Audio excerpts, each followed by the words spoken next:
A União das Casas Espíritas da Zona Norte apresenta O Espiritismo está no ar. Um programa que anuncia, esclarece e consola.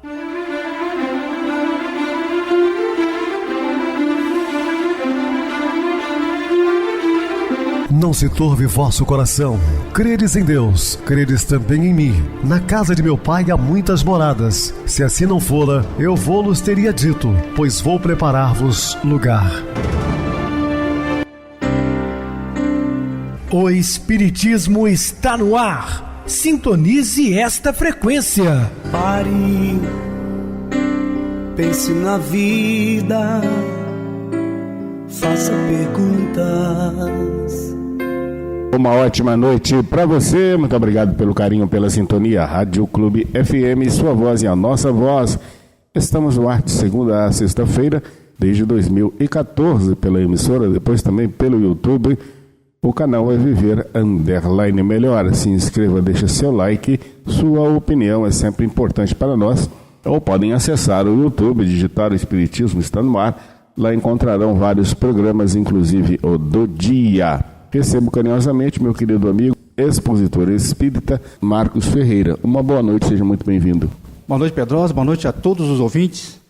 Vamos para mais uma noite de estudo. Muita paz a todos. Bem, meus irmãos, vamos estudar no lar. Dúvidas, entre em contato conosco, ligando para Clube FM através do seu WhatsApp, 32999327758. Para falar comigo, utilize a TIM 988012675, o WhatsApp 9844949, novamente 59. O e-mail, espiritismo está no ar, @hotmail.com. Interajam conosco, façam perguntas, tirem dúvidas, podem dar sugestões ao programa, estamos à disposição dos ouvintes. Vamos agora para aquele momento muito especial que é o nosso momento de oração. Sintonize esta frequência. O Espiritismo está no ar. Momento de oração. Esforça-te no bem e espera com paciência.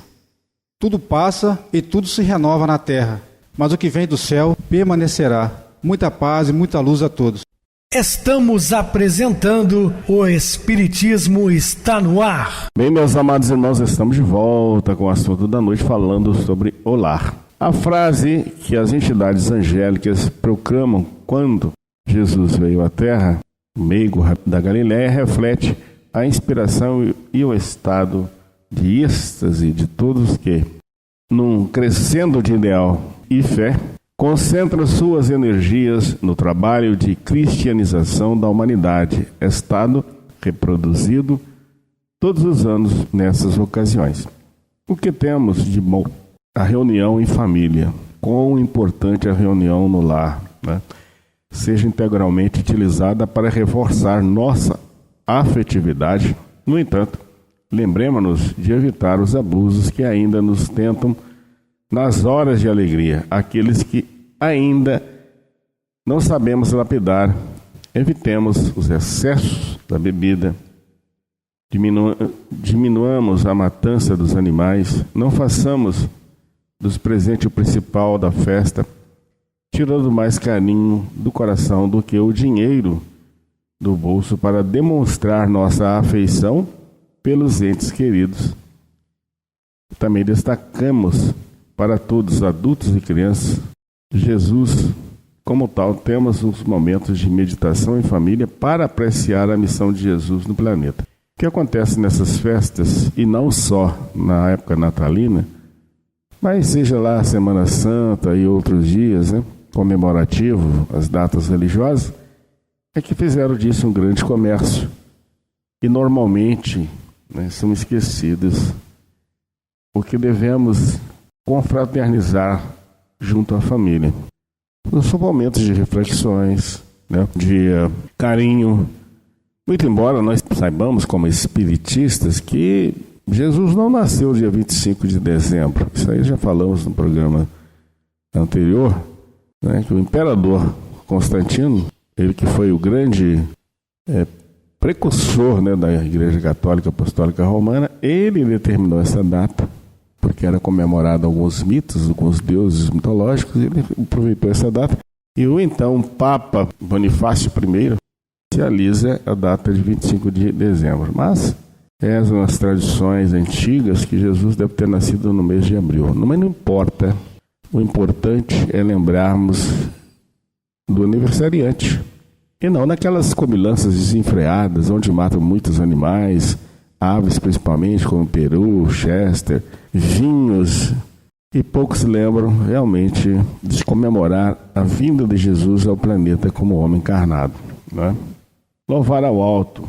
Gastemos alguns minutos na leitura de lição edificante que desperte em nós a importância da época. E finalmente abraçamos-nos no clima da verdadeira fraternidade, fugindo aos interesses mesquinhos, vivendo esses minutos com sinceridade na busca da união entre todos, não somente os de casa, como também os que pagam com lágrimas os tributos de sofrimento que a vida lhes impôs. Mais uma vez voltamos a falar a importância do lar. O lar é um cadinho efervescente, como fala André Luiz, mas é um local de emburilamento. A gente sempre gosta de dizer, aqueles que não têm paz no lar, não têm paz em lugar algum. Meditemos o irmão X, Humberto de Campos. Não importa sejas, por enquanto, termo generoso para com o próximo somente em um dia. Pouco a pouco, aprenderás que deve treinar conosco em todas as horas de vida de nós. O nascimento de Jesus em cada coração, em cada dia, deixa que o Cristo nasça em nós. Uma família unida na busca da verdade cristã é um navio poderoso no rumo do porto de paz e da felicidade. Glória ao Cristo nos lares e nos corações, e que a luz desabroche com todos como uma flor divina no jardim da vida. Então que Jesus nasça em cada coração todos os dias, não somente nessas festividades religiosas, né?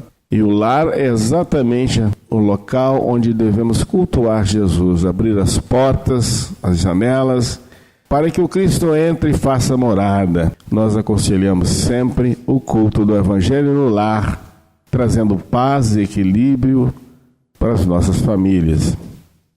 E o culto cristão no lar, debalde se improvisaram sociólogos para substituir a educação no lar por sucedâneos abstrusos que envenenam a alma. Emmanuel fala isso no livro Caminho, Verdade e Vida da Federação Espírita Brasileira.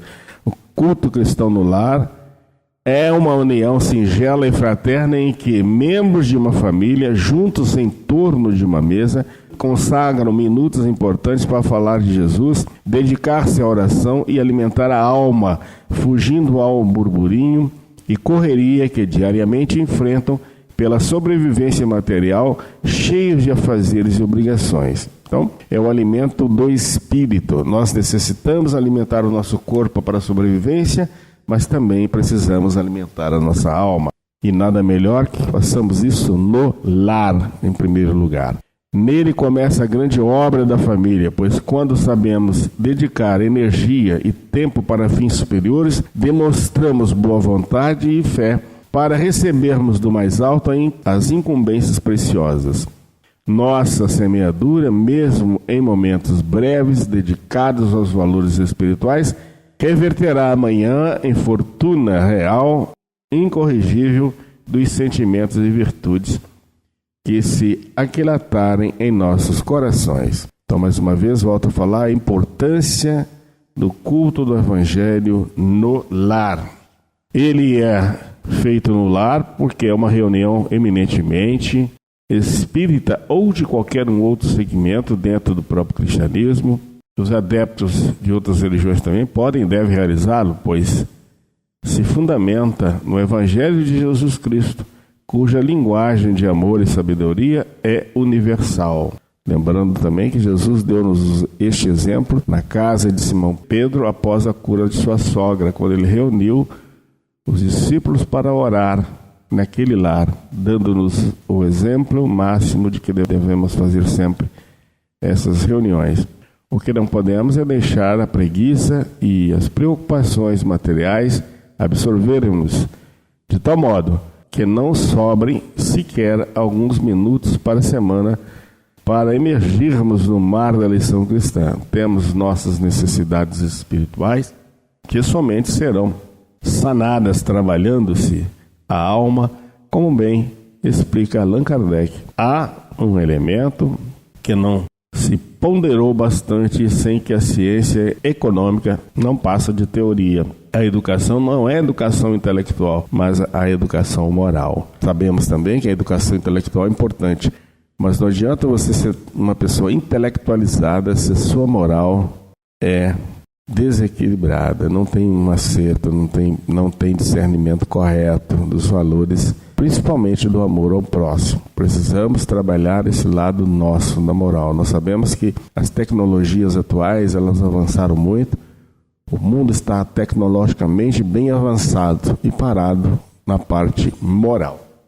Essa reunião é tão importante que é utilizada pela espiritualidade como instante de socorro a espíritos sofredores, como grupo de estudos, de comunhão com as entidades que nos amparam e assistem no dia a dia, e até mesmo como posto avançado de trabalho de colônias espirituais, logicamente que tudo isso em lares onde há disciplina evangélica e equilíbrio cristão, o que equivale a dizer onde há sinceridade, esforço e amor ao Cristo.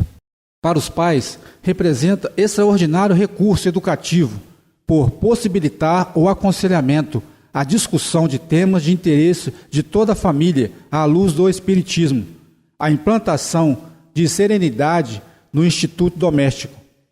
E tendo em vista a responsabilidade dos pais é excelente, já que se trata de grande dever, conforme inferimos nas palavras de Allan Kardec. O espírito dos pais tem a missão de desenvolver o dos filhos pela educação. Isso é para ele uma tarefa. Se nela falhar, será culpado. E nos lares baldos de tranquilidade e paz, precisando de assistência moral e espiritual, o culto no lar abre as portas da serenidade e espiritualidade, pois lhe franqueia conhecer Jesus, sem o qual não há pouso seguro. Teresa de Brito adverte: o lar sofre a carência do Cristo, vivo e ativo em suas engrenagens em processo de emperramento. Devemos escolher um dia e horário na semana que deverá ser respeitado doravante, com pontualidade. Esse horário será escolhido pela família para permitir que todos participem. Somente mudar o dia e a hora se for real necessidade e que daí por diante seja fixado no novo calendário. Há famílias que também fazem um culto diário, mais curto, uma leitura e uma prece. É bom e interessante, mas mesmo assim deve-se realizar o culto semanal. A duração ideal será aquela observada por cada lar. Recomenda-se um mínimo de 15 minutos, porque menos que isso seria insuficiente para a prece e leituras em nível razoável. Mais de 45 minutos cansam e ocupam em demasia os membros da casa. A maioria realiza em tempo médio de 30 minutos, suficiente para todas as atividades nele inclusas, sem cansar nem causar ansiedade, e possível de ser assistido pelas crianças. Não suspender a reunião em virtude de visitas. Deve-se convidá-las para participarem. Como dissemos no início, a linguagem do culto é universal e não ferirá convicções daqueles que forem convidados. Não deixar de realizá-lo em função de passeios ou eventos pouco importantes. Só se deve abrir exceções para fatos de maior relevância, tais como aniversário de alguém da casa, visita rara e que mereça deferência especial, final de Copa do Mundo com o Brasil disputando o título. Não haveria clima para culto em tal situação. Velório de alguém da família, viagens, etc.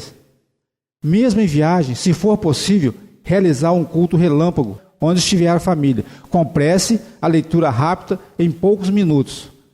Deixar vasilhame com água, garrafa, copo, filtro da casa, para fluidificação ou energização das águas, que comporão remédio salutar e utilizado no dia a dia.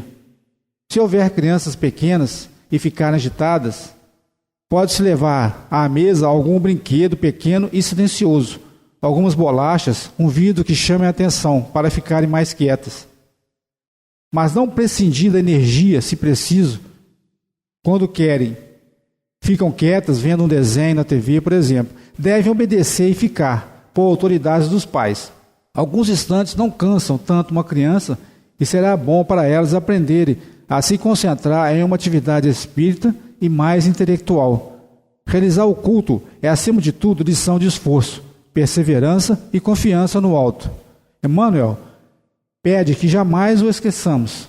Escolhe alguns minutos por semana e reúne-te com os lares domésticos que te possam acompanhar no cultivo da lição de Jesus. Dize-te amigo de Cristo, afirma-te seguidor de Cristo e clamas com razão que Cristo é o caminho redentor da terra. Mas não te esqueças de erigires assento constante à mesa do próprio lar, para que a luz do Evangelho se faça vida e alegria no coração. Precedendo a reunião, ler mensagem curta como preparação, chamando a atenção de todos para o início do culto. Começar com uma prece sincera e simples, sem preocupações de vernáculo, sem gastar excessivo tempo. Preces demoradas desconcentram todos, não são o melhor para o culto. Melhor valorizar sentimentos do que palavras. Proceder à leitura de um item de um Evangelho segundo o Espiritismo, em sequência ao lido do culto anterior, de modo que, com o passar do tempo, todas as lições, sem exceção do livro, sejam estudadas no culto. Uma segunda leitura de lição de livro doutrinário é bem-vinda e enriquece o encontro. Não ler excessivamente, tirando o espaço de comentários que enriquecem. Leitura subsidiária de obra infantil, se houver criança na casa. A cada leitura poderão ser feitos comentários breves e esclarecedores da lição exposta. Poderá também ser feita vibração pelo lar, pelos familiares, outras pessoas e instituições. Encerrar com uma prece que pode ser concluída com o Pai Nosso ou qualquer outra prece espontânea. Em Espiritismo, o que importa na oração não é a forma, é a essência. Músicas bem leves e sensíveis não atrapalham o culto, se for do gosto dos presentes, com volume baixo e sem vozes, somente instrumental. Não transformar o culto em reunião mediúnica, com incorporação de espíritos ou sessão de passes. Reunião mediúnica é na casa espírita. Se houver alguém doente que não possa se locomover, poderá ser ministrado um passe a ela, o que no caso será enriquecedor para o evento. Todos devem expor suas dúvidas, temores, dificuldades sentimentais, visão da vida, opiniões, de modo a serem esclarecidos e fortalecidos no ideal cristão, bem como na esperança e vontade para as lutas no ambiente familiar. Debater com franqueza os temas, utilizar-se de assuntos da vida moderna, discutir dramas de que tomamos conhecimentos, examinar questões, tornam o colóquio mais agradável, com diálogos alegres e criativos. Ao mais experientes, vale o dever de interpretar e transpor o ensino à compreensão de todos, usando de exemplos, histórias, metáforas e apólogos para melhor entendimento. Diversificar sempre os assuntos, podendo ser levado à mesa artigo de jornal ou revista que mereça comentário à luz da doutrina. Lembrando o lar de Isabel no livro Os Mensageiros, de André Luiz, pela psicografia de Chico Xavier, onde discutiam uma notícia de jornal na pauta de comentários cristãos. Distribuir tarefas a todos. Uns leem, outros fazem a prece, outros iniciam os comentários, fazendo as crianças participarem também dentro de sua capacidade. Fazer o culto mesmo que sozinho ou sozinha. Há famílias onde os membros não querem participar. O marido ou a esposa não tem o menor espírito de religiosidade. Os filhos, já adolescentes ou adultos, criam problemas. Não importa. Continue realizando, mesmo que seja só, no quarto. Continue sempre convidando a todos. Mesmo nessas condições, os benefícios se estenderão a todos na casa.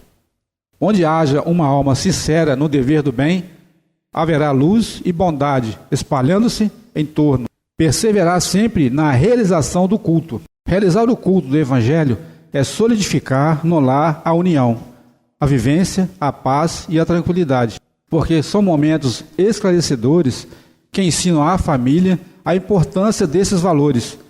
Estabelece-se conversas em torno de questões preponderantes que afetam a rotina da família. ensinando como suportar e superar as dificuldades. Viver sem esses tesouros seria difícil em meio à luta material desgastante. Vamos abrir a análise com a maravilhosa ilação de Emmanuel. O culto do Evangelho no lar aperfeiçoa o homem. O homem aperfeiçoa, ilumina a família. A família iluminada melhora a comunidade. A comunidade melhorada eleva a nação. Do Evangelho no lar depende o aprimoramento do homem. Do homem edificado em Jesus Cristo depende a melhoria e a redenção do mundo. A prática da oração, o estímulo à vigilância, a convivência com lições cristãs, coragem e otimismo fortalecem os membros da família, incrementando o ideal de todos e preparando vitória nas batalhas da vida.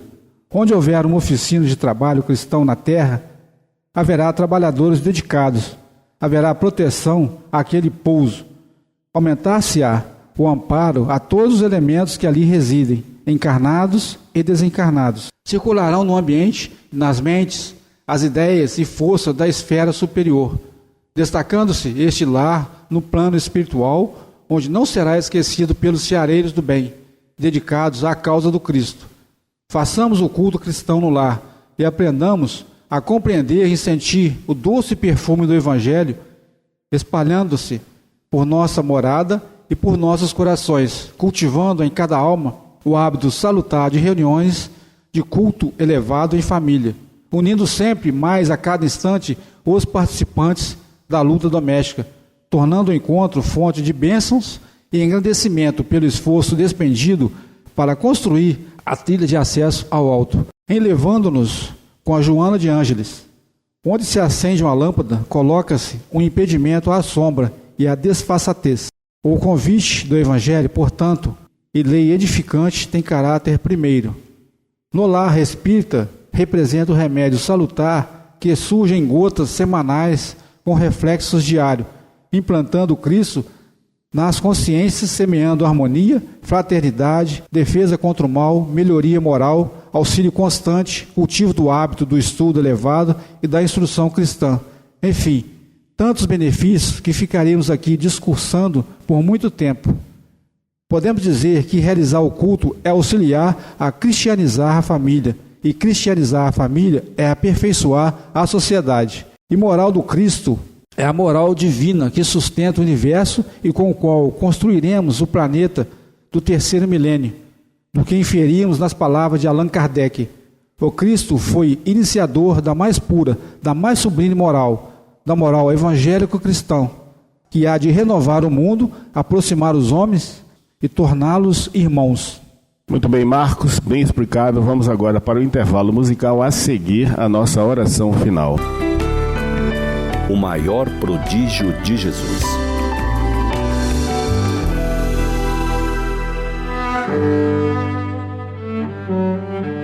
Os que mergulhamos a mente na leitura dos evangelhos, com certeza nos encantamos com os ditos e feitos de nosso Senhor Jesus Cristo. Não é que por vezes pensamos como teria sido bom encontrá-lo, ouvi-lo, acompanhá-lo e assistir aos seus feitos? Profundo conhecedor da estrutura psíquica humana, das leis que regem nosso mundo, manipulava os fluidos e os comandava.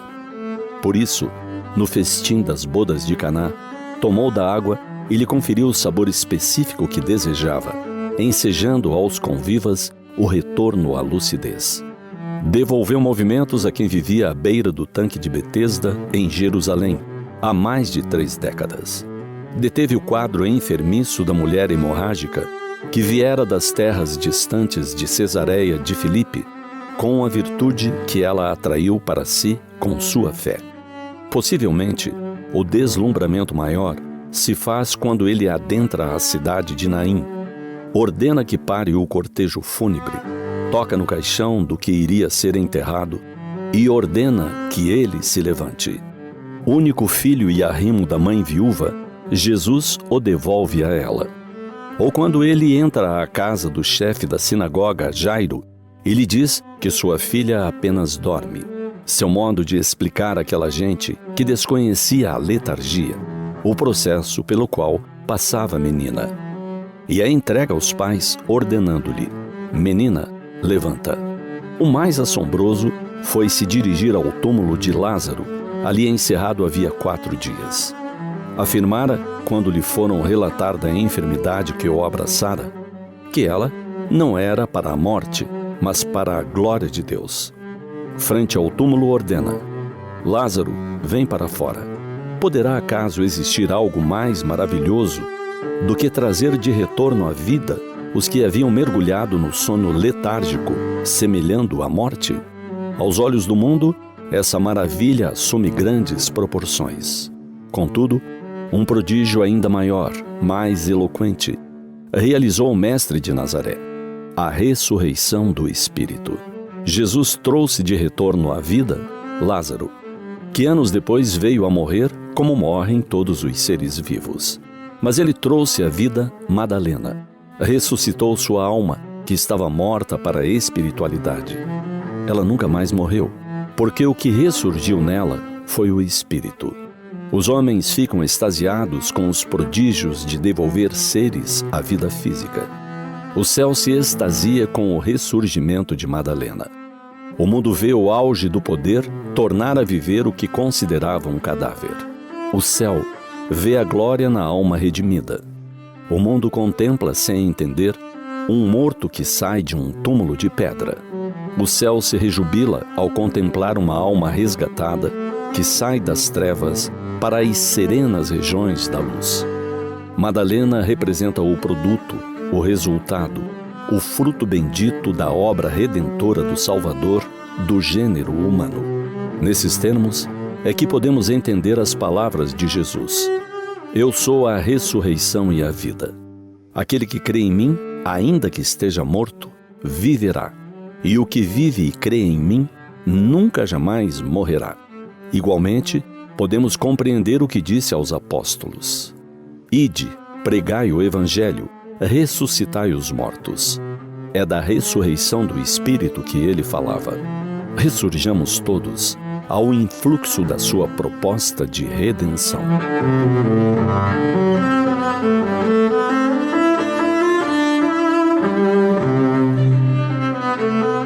Sintonize esta frequência. O Espiritismo está no ar. Momento de oração. Senhor Jesus e Mestre, agradecemos por a oportunidade de estarmos juntos mais uma vez, colhendo essas bênçãos de luz aqui no nosso programa, atrás dos microfones, que possa ser estendido também a todos os amados irmãos ouvintes e seus familiares.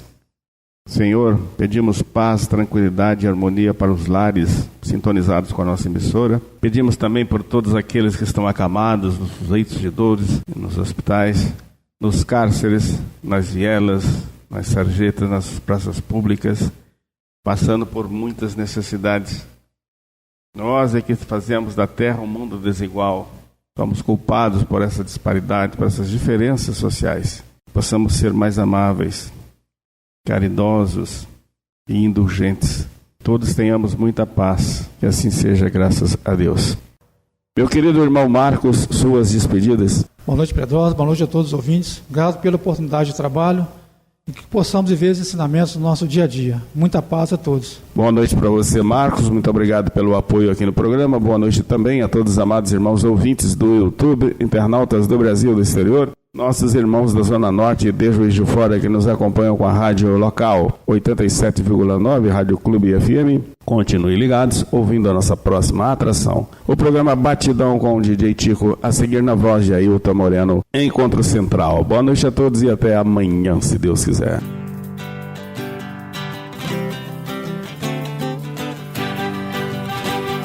A União das Casas Espíritas da Zona Norte apresentou O Espiritismo está no ar, anunciando o Evangelho de Jesus, esclarecendo sua mensagem, consolando corações.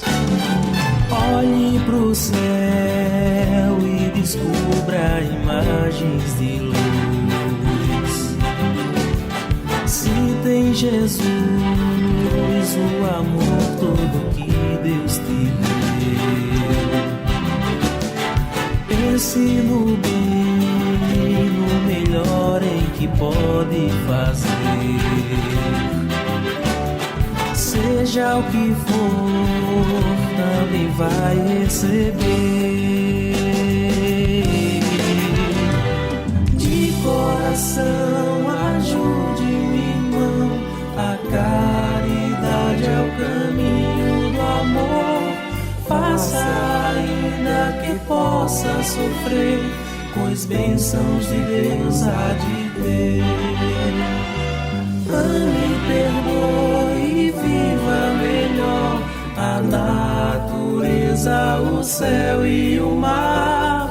Veja o encanto que a vida nos dá, a chance eterna que temos para amar, para amar. Olhe pro céu e descubra imagens e luz. Sinta em Jesus o amor todo que Deus te deu. Pense no bem, no melhor em que pode fazer. Seja o que for, também vai receber. De coração, ajude o irmão, a caridade é o caminho do amor. Faça ainda que possa sofrer, pois bênçãos de Deus há de ter. Ame, perdoe e viva melhor a natureza, o céu e o mar. Veja o encanto que a vida nos dá, a chance eterna que temos para amar.